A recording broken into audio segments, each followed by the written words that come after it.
بسم اللہ الرحمن الرحیم۔ السلام علیکم ناظرین۔ اپنی کچھ ذاتی مصروفیات کی وجہ سے کافی دن آپ کی خدمت میں حاضری نہیں ہوئی۔ اس دوران پاکستان میں کافی اہم سیاسی تبدیلیاں ہوئیں اور بہت سارے معاملات چلتے رہے، لیکن اپنی ذاتی مصروفیات کی وجہ سے ان کے بارے میں کوئی رائے یا اپنا تبصرہ میں نہیں کر سکا۔ لیکن آج میں نے اسپیشل وقت نکالا کیونکہ پاکستان میں اس وقت بہت اہم قانون سازی کی گئی ہے۔ چند دن پہلے پارلیمنٹ کے مشترکہ اجلاس کے اندر، جس میں 33 بل پاس کیے گئے، اور اس کے لیے جس طرح سے تعداد پوری کی حکومت نے اپنے ایم این ایز کی اور اپنے اتحادیوں کی، وہ ایک الگ کہانی ہے کہ کس طرح سے دھونس اور دھاندلی اور اسٹیبلشمنٹ اسپیشلی جو خفیہ ایجنسی ہے اس کے فون کرانے کا جو معاملہ جس طرح سے پہلے چل رہا ہے، اس کے کرا کے تمام پارٹیوں کو مجبور کیا گیا کہ وہ اس متنازع قانون سازی میں حکومت کا ساتھ دے۔ اور اپنی اسٹیبلشمنٹ کی صورتحال بھی ایسی تھی کہ حکومت نے اسٹیبلشمنٹ کو بھی بلیک میل کیا ہوا تھا، کیونکہ آئی ایس آئی کے چیف کو جو اپوائنٹ کرنے کی تاریخ ہے وہ 19 ہے، اور یہ جو سیشنز ہے یہ 17 کو رکھا گیا تھا، تاکہ اگر اسٹیبلشمنٹ یا ان حکومت کی جو خواہش ہے اس کو پورا نہیں کرتی تو میں بھی حکومت کی طرف سے آئی ایس آئی چیف کی جو اپوائنٹمنٹ ہے اس کو مزید لٹکا دیا جائے، مزید ڈیلے کر دیا جائے۔ تو اس طرح سے اسٹیبلشمنٹ کی اپنی صورتحال بھی کافی پتلی تھی، کمزور تھی۔ تو اس دفعہ آپ کہہ سکتے ہیں کہ پہلی دفعہ حکومت نے یا عمران خان نے اپنے لانے والوں کو چیلنج کیا اور ان کو بلیک میل کیا کہ اس کا ساتھ دیں۔ بہرحال اس جوائنٹ سیشن میں 33 بل پاس کیے گئے جس طرح سے، اور تمام جو رولز ریگولیشن ہے ان کو بلڈوز کر کے۔ ان 33 بلوں میں سے 5 بل ایسے ہیں جو سب سے زیادہ متنازع اور اہم ہیں، جن پہ بات میں کرنا چاہ رہا ہوں۔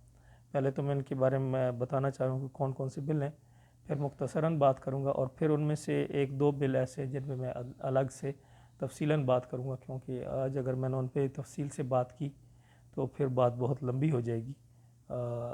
جو 5 بل اہم بل ہیں اور متنازع بل ہیں، اس میں سے ایک تو پاکستان دشمن ایک جو جاسوس گلبھوشن، اس کی رہائی کے لیے راستہ پیدا کرنے کے لیے ایک بل لایا گیا، اور اس کو ہائی کورٹ میں اپیل کا حق دینے کا۔ اس کا ملبہ بھی ابھی سوشل میڈیا پہ اور ٹویٹر پہ جو حکومتی نمائندے ہیں، سیاستدان ہیں، یا اس کے جو میڈیا کے اوپر ایکٹیو لوگ ہیں، ان کے مطابق تو یہ نون لیگ لے کے گئی تھی اور اس وجہ سے انہیں کرنا پڑا۔ لیکن بیسیکلی اس میں حکومت کی اپنی بھی چاہت ہے، اور حکومت کے ساتھ ساتھ اسٹیبلشمنٹ کی طرف سے بھی ہے۔ جیسے ہمارے سامنے ہندوستانی پائلٹ کا معاملہ تھا، اس پائلٹ کو بھی فوراً ہی چھوڑ دیا گیا تھا۔ تو اس معاملے میں بھی حکومت جو دہشت گرد جاسوس ہے، اس معاملے میں بھی حکومت جو فارن پریشر ہے اور یا انڈین پریشر ہے اس کو لگ جائے رہا کہ اس کو برداشت نہیں کر پا رہی، اور کوئی نہ کوئی وے آؤٹ نکالنا چاہ رہی ہے اس سے چھٹکارا حاصل کرنے کے لیے۔ تو اب ایک چیز تو واضح ہو گئی ہے کہ جو پچھلی حکومت پہ ہندوستان نوازی یا انڈیا نوازی کا جو الزام لگایا جاتا تھا یا ایک نعرہ لگایا جاتا تھا عمران خان کی طرف سے اور اس کے سپورٹرز کی طرف سے، اس کے جو MNAs, MPAs یا نمائندے تھے، تو وہ ختم ہو گیا ہے۔ اب وہی نعرہ عمران خان کے بارے میں ہے کہ عمران خان ہی آپ کہہ لیں کہ مودی کا جو یار ہے وہ غدار ہے، جیسے کہا جاتا تھا اس وقت۔ تو اب وہ یہی نعرہ عمران خان پہ فٹ آتا ہے کہ مودی کے ساتھ یاری اور انڈیا کو فیسلیٹیٹ کیا جا رہا ہے۔ ایک یہ بل ہے جو متنازع۔ اس کے بعد اسٹیٹ بینک آف پاکستان کو حکومت پاکستان کے اختیار سے مکمل آزادی کا ایک بل ہے، جس میں حکومت پاکستان کا اسٹیٹ بینک کے معاملات میں کوئی اختیار نہیں ہوگا، اس کے مالی معاملات میں، اس کے گورنر پہ، اس کے گورنر کو اپوائنٹ کرنے پہ، اور بہت سارے اس کے اندر پوری تفصیل ہے۔ یہ ایک بل ہے، یہ ایک بہت ہی خطرناک قسم کا بل ہے پاکستان کے فیوچر کے لیے۔ فوری طور پہ تو اس کے اثرات نہیں نظر آ رہے، لیکن فیوچر میں پاکستان کے لیے بہت پرابلم ہوگا، کیونکہ پاکستان کا ڈیفنس اس وقت بہت فریجائل سچویشن ہے. پاکستان کی جو ڈیفنس بجٹ ہے وہ بھی ادھار پہ چل رہا ہے، اور زیادہ تر اس وجہ سے اور اس وقت حکومت کو یہ مجبور کیا جا رہا ہے کہ ڈیفنس بجٹ اور دوسرے بجٹس پہ کٹ لگایا جائے. اسی طرح سے باقی جو نوٹ عام طور پہ پرنٹ کر کے حکومت یوز کرتی تھی، جسے افراط زر کہا جاتا ہے، پورا کرتی تھی بجٹ وغیرہ، تو وہ معاملات ختم ہو رہے ہیں.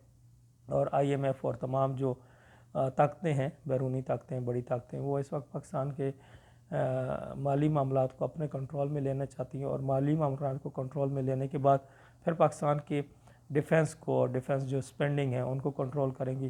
اور اسی طرح سے پھر پاکستان کے ایک یہ مفروضہ ہے فی الحال، آپ اسے کوئی بہت یہ نہیں کہہ سکتے کہ پروف کے ساتھ یا کوئی بات، لیکن پاکستان کا جو اگر پاکستان کے مالی معاملات کمزور ہوتے ہیں، ڈیفنس کمزور ہوتا ہے، تو پھر پاکستان کا جو نیوکلیئر پروگرام ہے وہ بھی کمپرومائز ہو سکتا ہے، اس کا بھی خطرہ موجود ہے. تو یہ ایک بہت ہی خطرناک بل ہے کہ Pakistan, state bank of Pakistan کو، حکومت پاکستان کے کنٹرول سے آزادی مل جائے اور اس پہ آئی ایم ایف اور ان کے لوگوں کا تسلط کنٹرول ہو جائے. تو یہ بہت بڑا ایک مسئلہ ہے آنے والے دنوں میں پاکستان کی آزادی اور سالمیت اور جو کہتے ہیں خود مختاری پر سوالیہ نشان ہے. وقتی طور پر تو سیاستدان اپنے ذاتی مفادات کے لیے، چند دنوں کے اختیار کے لیے، اقتدار کے لیے چال سازیاں اور کر رہے ہیں اور مختلف قسم کے ہیلے بہانے، لیکن یہ جو قانون سازی ہیں یہ آنے والے وقتوں میں اسٹیٹ آف پاکستان کو نقصان پہنچائیں گی. مملکت پاکستان کے لیے یہ نقصان دہ ہیں.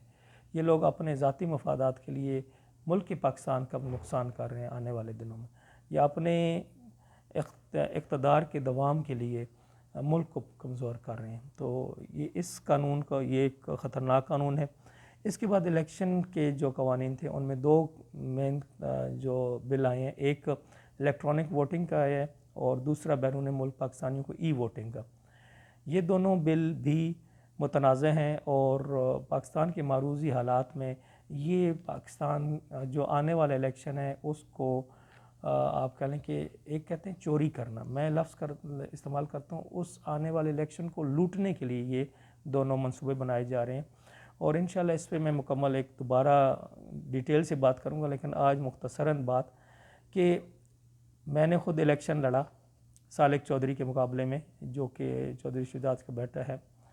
وہاں پہ ہم نے خود دیکھا کہ جو وہاں پہ پوسٹل بیلٹ تھے وہ جعلی تھے، ایک ہی ہاتھ سے فل کیے ہوئے تھے، کسی پہ انگوٹھے کے نشان تھے، کسی پہ انگوٹھے کا نشان نہیں تھا، کسی پہ آئی ڈی کارڈ نمبر پورا نہیں لکھا ہوا تھا. تو جب وہاں پہ پاکستان میں پوسٹل بیلٹ ہوتے ہوئے وہاں پہ جعلی پوسٹل بیلٹ کاسٹ ہوتے ہیں، تو جو پاکستان سے باہر ہیں ان کی جو ای ووٹ ہوں گے یا ان کے ووٹ ہوں گے، ان کی ووٹ کی سکریسی اور اس کا تقدس کی کوئی گارنٹی نہیں ہے.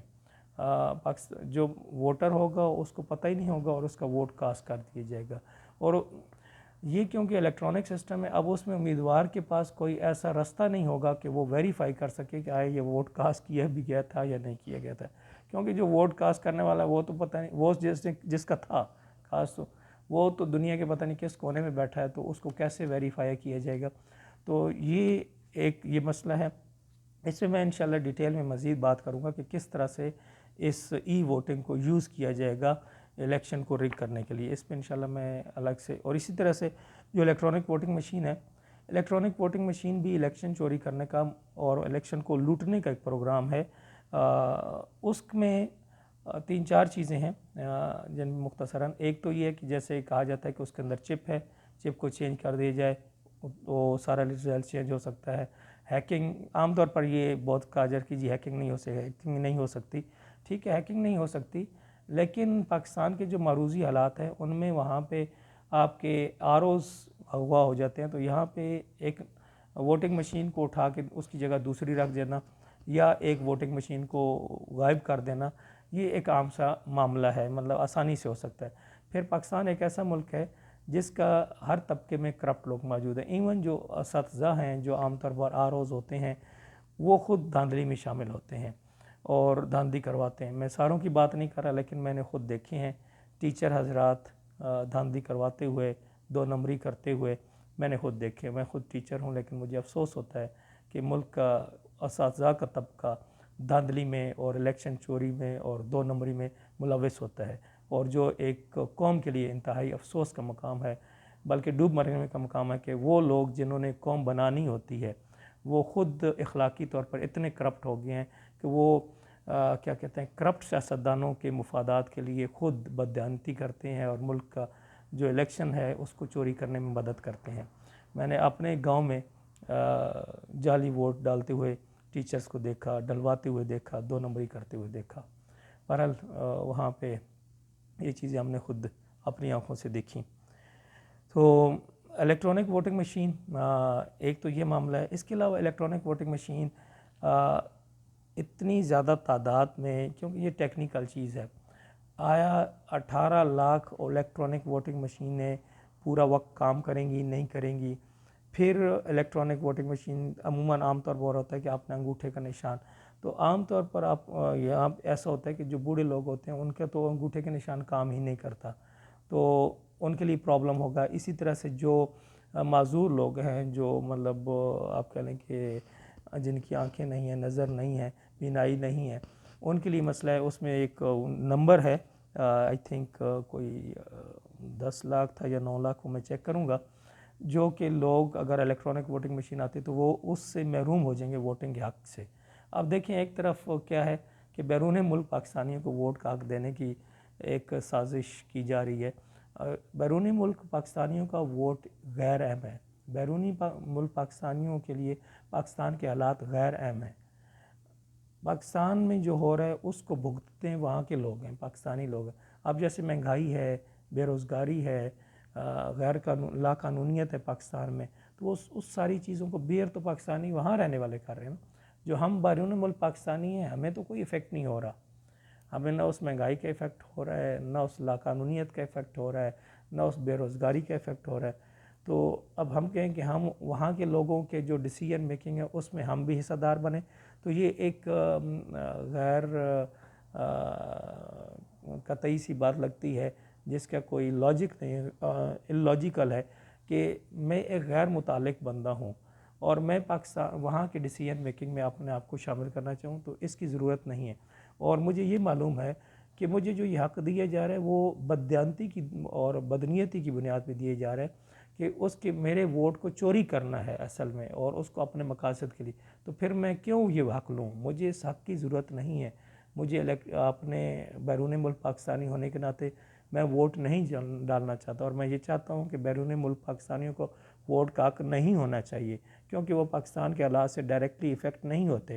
انہیں وہاں کے قانون سازی میں, وہاں کی فیصلہ سازی میں حصہ دار نہیں ہونا چاہیے. جو لوگ افیکٹ نہیں ہو رہے وہ کیوں قانون سازی میں اور وہاں کی فیصلہ سازی میں حصہ لیں.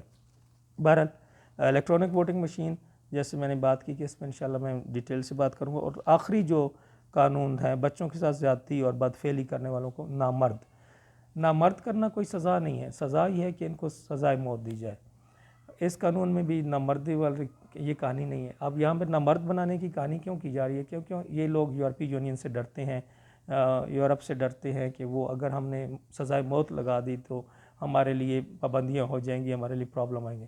تو اب ان سے بچنے کے لیے انہوں نے کیا سزائے موت کو کیا کہ جی آپ نامرد نہیں, جو بچوں کے ساتھ زیادتی کرے, بدفعلی کرے, قتل میں ملوث ہو, قتل تو ویسے ہی اس کی سزا موت ہے, تو بدفعلی کرنے والے اور زیادتی کرے بچوں کے ساتھ ان کے لیے سزائے موت ہونی چاہیے, اور سر عام سزائے موت.